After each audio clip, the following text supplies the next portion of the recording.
This is VentiRats, a guy who loves drawing art and someone who loves spending hours talking to children on online platforms. Except both of those things are done with the wrong intentions to a disturbing degree. He now has over 20 victims, and inappropriate drawings of those victims still sit saved on his computer.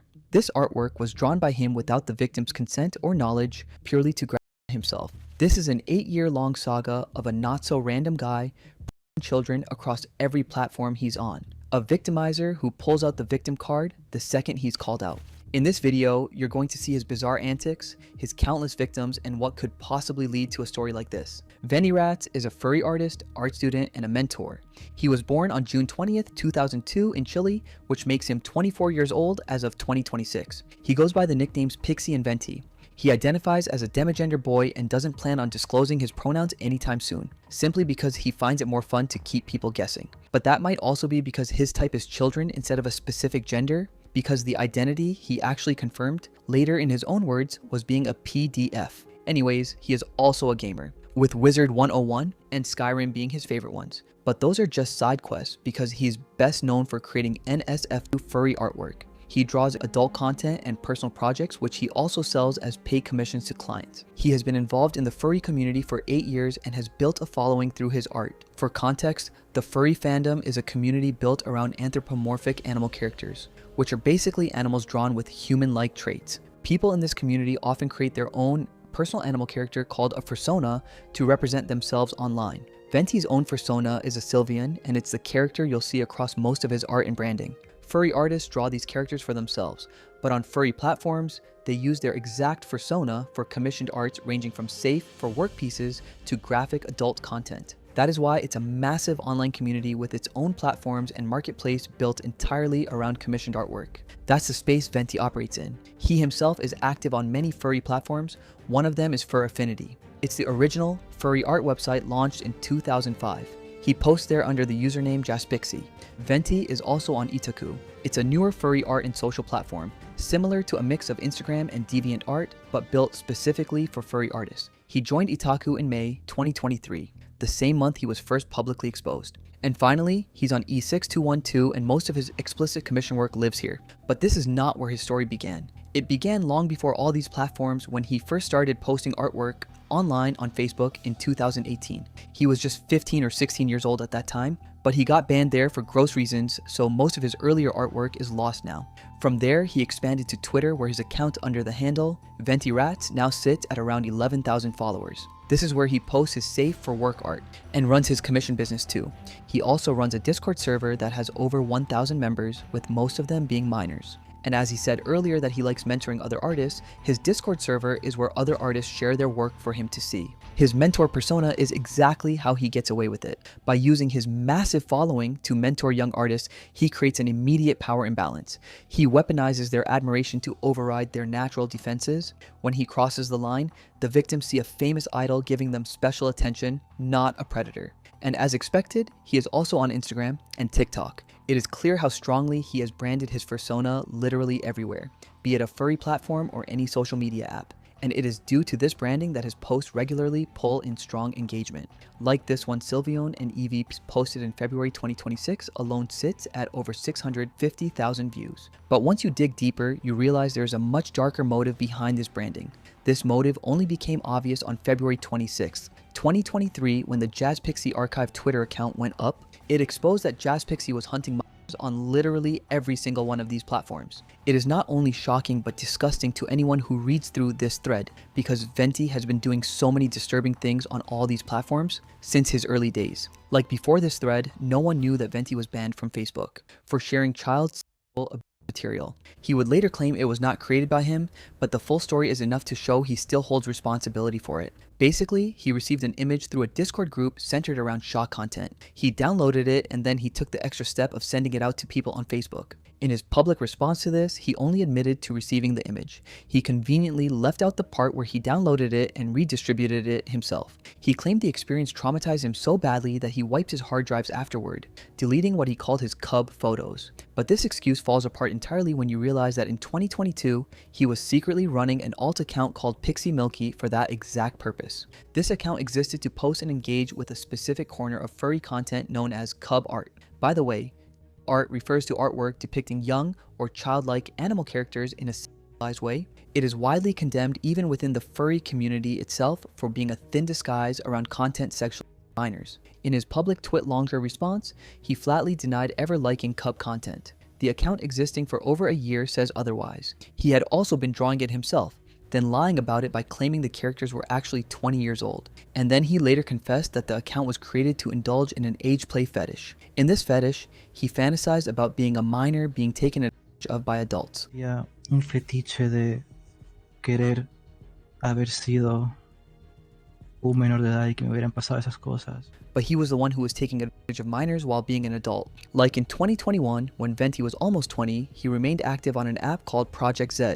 This app is designed specifically for Spanish-speaking children and young teens to make friends online. He had no business being on this app since it was built for minors, yet he was frequently acting inappropriately. The kinds of messages he sent to minors there make it clear he was looking for children to prey on. An anonymous 16-year-old victim came forward with their own evidence in 2023. I would prefer to remain anonymous, please. It is very embarrassing for me. I would like to be able to provide more information with proof. Since I saw his profile in Project Z, where even kids comment on it, you could see even in the photos that they were children, but I could only recover this. According to them, Venti, who was 20 years old at the time, had initiated several conversations with them and sent adult images. He grabbed this minor and lured them into talking about things they were too young to be discussing. It is almost ironic that he was doing this while running a separate account, specifically to call out other people doing the same thing to minors. At this point, it becomes clear that he has certain patterns. Before getting into the stories of more of his victims, let's look at what he had to say about his own patterns. On his public art profile, Venti describes himself as someone managing ADHD and clinical depression, both of which he says he's medicated for. He also attributes his hypersexuality to early childhood abuse. No details are ever given, and there's no further explanation anywhere in his public statements. It gets brought up and then dropped every single time. He has also openly admitted to being a habitual liar, which will become more self-explanatory once you get to know his responses to the public callouts. At one point, he said outright that he needs to lie to survive. It's consistent with how he handles every single situation where his story changes 2 or 3 times within the same conversation, depending on what's currently being proven against him. These patterns did not stay hidden forever. When the Jas Pixie Archive Twitter account went up, these patterns only became more visible and consistent, because the archive account was created specifically to document everything Venti had done. This wasn't some random hater account either, because it was built entirely on his own messages and screenshots, and messages from people who actually knew him. The thread covered his behavior going all the way back to 2018, and it's where this entire story really starts. It starts with Venti's own ex-girlfriend, Takomi.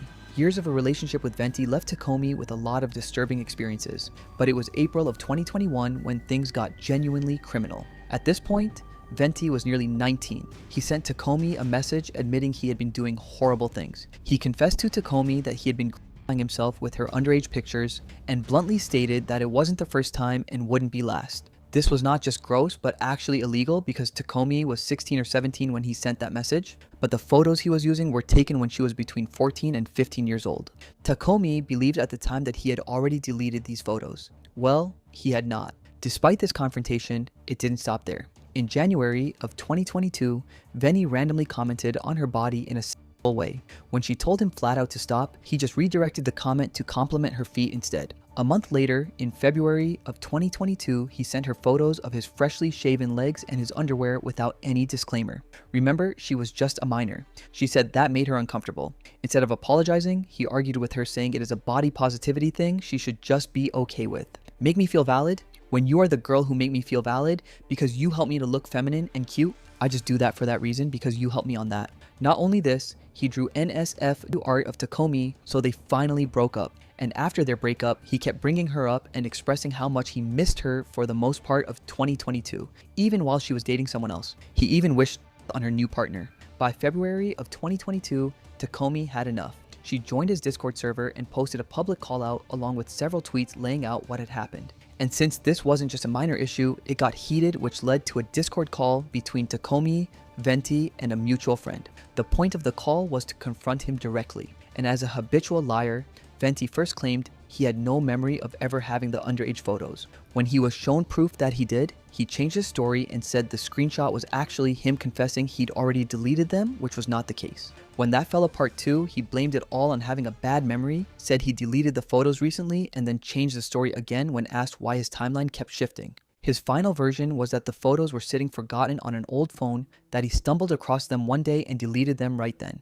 This claim was false because those photos were still saved on his computer, confirmed well over a year later. He still did not take accountability, and when he responded to her, he said, "I hope that for once she moves on as well. Every single time she would remind me of everything I had done wrong and tell me how I never changed. Girl, block me, move on, that's it." Because this all became so petty and meaningless. But Takomi wasn't the first or last victim. In fact, Sophia was the first victim here. Venti met her on Facebook back in 2018. He was 16 years old. She was 10. In his own public response, Venti claimed she was 12. But in older screenshots and previous statements, he had referred to her as being 14 years old as of 2022.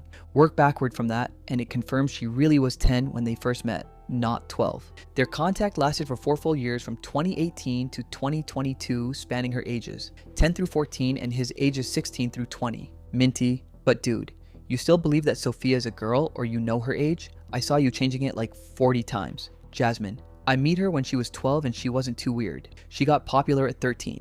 Now she has 14, about to be 15. During this time, they had several conversations and even collaborated together on LLI and CB artwork, as art depicting children or childlike characters. Venti gave multiple different explanations to try to make this look less bad. First, that she was 12, that they were both minors at the time, and that she approached him so he saw nothing wrong with it. Then, a second version that the sexual content was just a scheme to upset Sophia's supposed 30-year-old boyfriend. That OC has an history about her boyfriend being an abuser and manipulator and likes blackmail, and it's a terrible person. None of these versions hold up. There's artwork from 2018 with Sophia's name directly in the file, proving contact started that early. And in a message from 2022, Venti himself refers to her as 14, which on its own undoes his entire catfishing excuse and confirms the real timeline. During the Discord call, T directly pointed out that he'd been talking to Sophia from age 10 to 13. Venti's only response to that was, actually, it was 12 to 14. Anyways, he just kept justifying himself, saying Sophia was the one who reached out to him. As the callouts gained traction, another victim showed up. This was Noah, who was about 5 years younger than Venti. When this victim's story got out, Venti's official line was that anything that happened between them occurred when they were both minors, citing ages 13 and 17. That's not true. Noah came forward with proof that their conversations continued well into Venti's adulthood, specifically when Venti was 19 and Noah was only 14. Venti regularly drew uncensored artwork of their characters together and consistently acted with Noah as the dominant one. Who was the tall one? Jas Pixie. The last known message between them was in December of 2021. Venti messaged Noah trying to restart an inappropriate conversation. Noah shut it down, telling him he couldn't just disappear and come back acting like nothing happened. Venti told him he almost bit and then he left the chat. After this archive callout went public, a friend of Takomi's came forward with her own account. She was even younger than Takomi, putting her at least 3 years younger than Venti. She said Venti had drawn mature artwork of her and posted it to his public Facebook profile while she was still a minor. But the more disturbing part of her story is this. She revealed that in mid-2022, Venti confessed to her directly that he still had Takomi's underage photos saved on his computer. And mind you, this was not on an old forgotten phone, but his computer. This is the detail that completely destroys his earlier excuse about only ever having them on a device he stumbled across by accident. Once the Jas Pixie archive thread was out and spreading, Venti had to respond somehow. His first move was posting a twit longer. In this twit longer, he downplayed basically every single accusation against him. He painted Takomi as unstable and overly emotional, framing her as the unreasonable one for being upset that he secretly kept her underage photos and lied about deleting them. Girl, block me, move on, that's it. Because this all became so petty and meaningless. This obviously did not satisfy Takomi or Minty, the mutual friend who had joined that earlier Discord call. So the two of them pressured him directly that either he confesses publicly to everything himself in his own words, or they would do it for him using all the proof they already had. Venti agreed and posted what looked like a real confession. He admitted to his actions, apologized, and promised to change, even saying he planned to step away from the internet entirely. For a few days, this actually worked. Some people believed him. They thought maybe this was the moment he'd finally take accountability. Then he deleted it. Jas, not expecting so many negative responses, he got so anxiety that he deleted the post. We did a few posts about it with what Jas had deleted, and since Jas didn't know how to handle so many disappointed people, he closed his account for a week or two. Not long after taking the confession down, Venti came back with a completely different version of events. Now he claimed he had been blackmailed into writing it. He spun a brand new narrative. The Discord call wasn't an intervention, it was a forced interrogation. He claimed he was bullied into admitting guilt and forbidden from sharing his side of the story. Except, that's not how blackmail works. No one demanded money. Takomi simply gave him an ultimatum. Either he confessed to his audience or she would do it for him. In the call-out posts themselves, I've shown it also to my friends and parents, and they all go over the situation, showing only the worst things without giving any of the context, and twisting the truth of the rest of things to make it look worse on my end. There's a lot of important details that were left out, and a lot of discrepancies and inconsistencies. I'm surprised nobody saw the blatant misuse of information and manipulation, both emotional and informative, that all of the posts had. But the reframe worked on a chunk of his audience anyway. Some followers accepted the blackmail story at face value and moved on. And just like that, Venti went right back to posting like nothing had happened. After everything that came out in the archive thread, the deleted confession, the blackmail excuse, and the blackmail, you would think Venti might actually slow down, even just to protect his own image. He did not. Less than 2 months after that thread went live, he was caught again. Twice, in fact, by two completely separate people who didn't even know about each other's experiences at first. The first call out came from Arrow. They posted it as a short thread on his 21st birthday. Inside that thread were screenshots showing Venti being openly lewd with someone who was 16 years old at the time. This wasn't an ambiguous case where Venti could later claim he didn't know the person's age. In one of the screenshots included, Venti bluntly acknowledges it himself. He tells the 16-year-old, word for word, "Once you become 18 in 3 months, if I'm still single, I will ask you out." That alone tells you everything, because he knows exactly how old this person is. He's not misled and is really counting down the months until the legal number changes, all while continuing his explicit behavior in the meantime. Arrow's call out inspired someone else to come forward almost immediately after. This second person, Adri, posted their own account of what had been happening with Venti. Adri was 15 years old, and this is the part that separates this case from a lot of the earlier ones. The screenshots Adri provided weren't from years earlier. They were from literally a few days before the call out was posted, while the rest of the internet was still digesting the Jas Pixie archive thread and his deleted confession. Venti was actively in the middle of a 15-year-old in real time. According to Adri, the conversations included Venti discussing the size of his private part with them, telling them he was going to get them, and steering things in an explicitly provocative direction. Audrey told directly that they were not the ones seeking any of this out and never approached him looking for an adult conversation. Venti was the one who introduced it and kept pushing once it started. Once Audrey made it clear they intended to go public with screenshots, Venti's reaction followed almost word for word the same pattern documented with Takmoyi just months earlier. He immediately began spamming Adra with messages and begging them not to post anything. He swore up and down that nothing like this would ever happen again if they just stayed quiet. When the begging didn't work, he switched tactics and tried shifting blame onto Audrey directly. His explanation was that he simply has a bad habit of not stopping once someone else starts teasing him, as if Audrey had been the one leading the conversation somewhere and he just failed to put the brakes on. That explanation falls apart the second you look at what was actually said. Venti was the one who brought up his own penis size unprompted and talked about getting them pregnant. There was no teasing on Adri's end to misinterpret. He started it from the very first message. When even that excuse failed to get the reaction he wanted, he moved into the same self-pity routine he'd use again and again going forward. He told people he was going to lose every online friend he had over this, and that he didn't even have real-life friends to fall back on if that happened. It's the same tactic from the Takomi situation, repackaged for a brand new victim, less than 2 months after the first major exposure. There's nothing more I can say, nothing I can do to come back from this. And I deserve to be removed from this community. They weren't even the only ones. There were other small instances of this happening too. After the callouts of 2023, things actually went quiet for a while. Between mid-2023 and late 2024, there wasn't much new public information about Venti, but that quiet didn't mean he stopped. It meant he got better at hiding it. He had multiple victims during this exact window. He was just putting in more effort to keep it from surfacing. That changed on March 6th, 2025 when a user named Simfizz published a Google Doc laying out everything that had happened with Venti between 2024 and early 2025. Simfizz wasn't some random internet stranger digging through old screenshots. In fact, he had actually been friends with Venti. He genuinely believed Venti wanted to change, had given him chances, and had personally watched him fail to follow through before finally deciding to document it all and go public. Venti tried to get it deleted entirely. And so, the original Google Doc was taken down, but the document intended to voice more victim stories. The first person detailed in the doc was a 17-year-old artist who was friends with Venti at the time. On December 24th, 2024, this minor artist made their own call-out post confirming what had actually been going on. According to them, Venti had been intimate with them as recently as October of 2024. He sent them adult content that wasn't just artwork, and invited them onto a private Twitter account where he posted photos of himself. The minor was one of only 2 people who had access to that account. Both of those followers were 17 years old. Before this all became public, Simfizz had actually questioned Venti directly about why he was sharing NSFW content with a 17-year-old in the first place. Venti's answer was that he felt nothing about it because, in his own words, he identifies as asexual. He wanted Sis to believe this was purely artistic, nothing more. In that exact same conversation, only moments apart from claiming he felt about it, Venti also said it was intoxicating when someone was 17, almost 18. Those two statements don't belong in the same conversation if either of them were true. According to the doc, Venti used artwork as the way in. He drew pieces specifically tailored to a fetish this 17-year-old, effectively using free art as a bribe to gain access to minors' own NSFW content and pull them closer.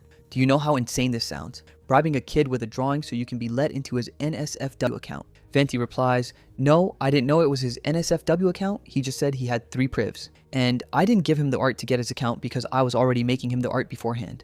When this came up later, Venti claimed he had unfollowed their account the moment he realized their age, framing the whole thing as harmless curiosity. That explanation didn't hold up either. Months after this conversation, a mutual friend reached out to Simfizz directly, telling him Venti was, in their words, still doing bad stuff. By this point, the 17-year-old had already had a falling out with Venti and was willing to confirm the truth. Between October and November of 2024, the two of them had been sending NSFW content back and forth, including videos, with Venti actively requesting news from him. Venti did briefly stop for 48 hours. Then it started right back up with more DES and more videos sent at his request. The 17-year-old ended up blaming himself for what happened and deleted whatever he had posted. They were literally carrying guilt for something that was a direct result of Venti's manipulation.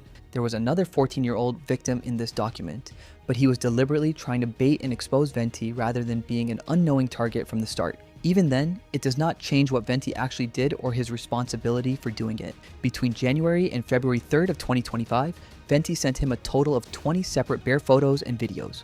During this same period, he also drew artwork with text directly referencing the 14-year-old wanting to indulge in inappropriate acts with him. After the Simfizz document went public, Venti was questioned one more time, and whatever he said in response was added directly to the bottom of the doc. This was a long, sprawling confession where he openly admitted to being involved with at least 10 minors directly, on top of mentioning several other situations where he claimed he had opportunities but says he chose not to act on them. He started with the Project Z situation, callously claiming he only cut the victim off because they were too clingy. He then brought up someone new, a victim referred to as Archie, who Venti says pursued him after the first call out in 2023 through a Discord server built for sharing content. According to Venti, Archie eventually got too extreme for his liking and he kicked him from the server, insisting he never sent Archie any bare photos and turned them down when offered. He admitted to 2 more unnamed victims he kept contact with for multiple years, both of whom reassured him along the way that what was happening wasn't a big deal. Regarding his private Twitter account, the one where the only 2 followers were both 17, his explanation was that Twitter slop anatomy is a real thing. Whatever that's supposed to mean, it doesn't explain why both followers were minors. Regarding the 14-year-old kid baiting him, he confirmed giving in to ERP starting in January of 2025, continuing into February, and that it happened a total of 3 separate times. And then, almost as a side comment, buried in the middle of all of this, he said something that probably should have ended the conversation entirely. Do you have any idea how many adults and minors have with each other and it never comes out because it's just something that happens and that's it? And then they become 18 and it fades away. Who else? He clearly doesn't think what he did was wrong. And once his confession started circulating, the fallout inside his own Discord server happened fast. This is like the 5th time he has been exposed as a are people finally going to start taking this seriously? This was his core community, the same 1,000 plus member server he'd built up over years. Members started leaving almost immediately. More importantly, his own moderators were no longer willing to stay quiet either. Instead of stepping back and apologizing properly, or even just going silent for a while, Venti made a decision that genuinely stunned the people. He suggested opening the server to new members. His own moderators found this not just tone deaf, but actively insulting, given everything that had just come out. He sensed it and then turned around and asked his mod team directly if they were mad at him over the last 3 days. His moderators didn't let it go. I hate that you even remotely think it's alright to have this server up knowing what you did, and even having this conversation, and as the absolute manipulator he is, he started acting like a victim for being called out by his own moderators. Fine, I'll just keep planning my... Let that sink in. Holding him accountable for a 14-year-old was somehow driving him towards self. When baiting didn't get the reaction he wanted, he started seeking their sympathy. He told them to support him wanting to change because he didn't want to be a PDF. It's in this exact exchange that Venti openly confesses in plain language to being a PDF, or at minimum a file. The conversation went nowhere productive after that. Venti continued acting entitled to his mod team's sympathy simply for claiming he believed in himself rather than something that had seriously harmed multiple minors over multiple years. In the end, the moderators left while the server remained open. But to this day, anyone who joins and brings up any of this gets muted almost immediately. How does he survive being exposed multiple times? Weaponized pity. His threats of self-harm and claims of mental illness are a deliberate filter. When the logical people leave in disgust, only the most vulnerable fans remain. By censoring his server and playing the victim, he builds an isolated echo chamber, constantly cycling in new, unaware kids to ensure his pipeline of victims never dries up. A month after the Simfizz document went public, in April of 2025, Venti posted yet another response on Twitter. He recalled the entire situation and promised that he wouldn't go back to being who he was. By now, this is the 4th or 5th time he's made some version of this exact promise, because that is his pattern. And this will not repeat itself again. I was mentally ill and stunted, still am. This is all messy and a situation I've never seen or expect to ever see again. I hope you all understand. I still need time. Won't be back to being as I was, not today. Around this same window, he also made a promise not to create any new social media accounts, warning his followers that anyone claiming to be him going forward should be treated as an impersonator. That promise lasted about as long as you'd expect. Within a short period, he reactivated his original Twitter account, created a brand new account, commission finished, and launched an entirely new NSF Twitter account under the name Throbbing Barbeared Popsicles. He also kept posting NSF work to E621 throughout all of this. And despite claiming he'd blocked every minor who had followed his main account, he was still allowing minors into his private account afterward. In May of 2025, another one of his exes came forward publicly to share her experience with him. You'd expect his usual pattern, but he said he simply didn't care. Also, that my ex came back to talk about me, we were exes years ago, dated even further back, I do not care about you, move on. Another user named Sammy came forward with their own account. Venti never confessed to this either. Sammy was 15 years old. According to Sammy's thread, Venti had been grooming them for over a year and a half. Throughout their messages, he repeatedly pushed for audio recordings and photos. Periodically, he'd circle back with apologies. I'm sorry for everything we did. You were my cool student and almost heir to my own. Legacy.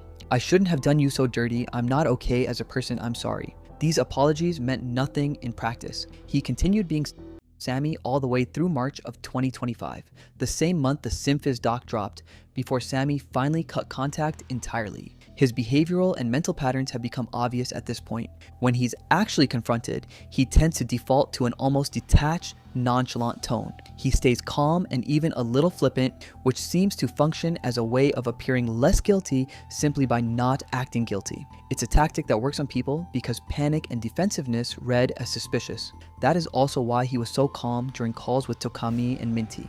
Yet at the same time, he relies on victim blaming and self-victimization.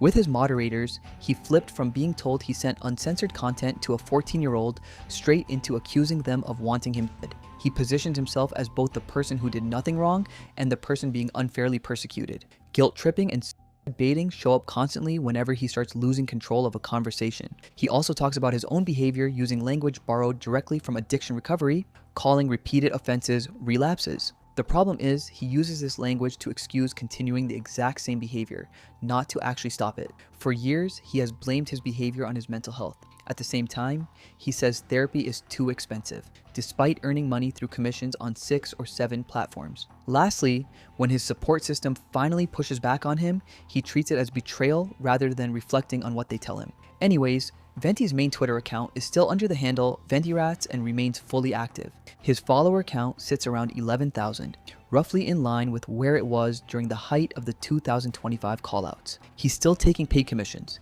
He's still linked to the exact same Discord server. He's still running his alt account, VentiCokes, alongside it. One post from the peak of the fallout gives a window into his actual takeaway from these callouts. My art career is heavily stunted.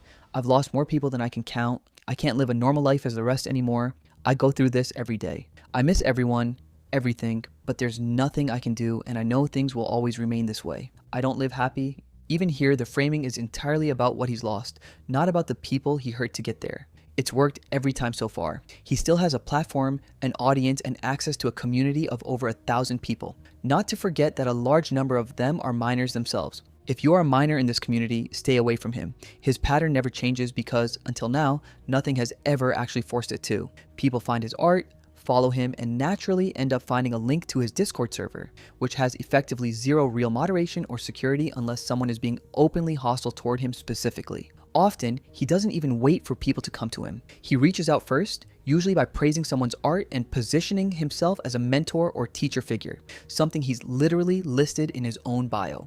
Once a rapport is built, he starts introducing his own taboo fetishes into the conversation. Even after someone cuts contact with him or exposes him publicly, he tries to maintain just enough of a connection to keep messaging them later. And whenever he senses someone is about to expose him, his response is always the same: panicked spamming and suicide threats to generate sympathy before the post even goes up. So beware, because Venti never stops.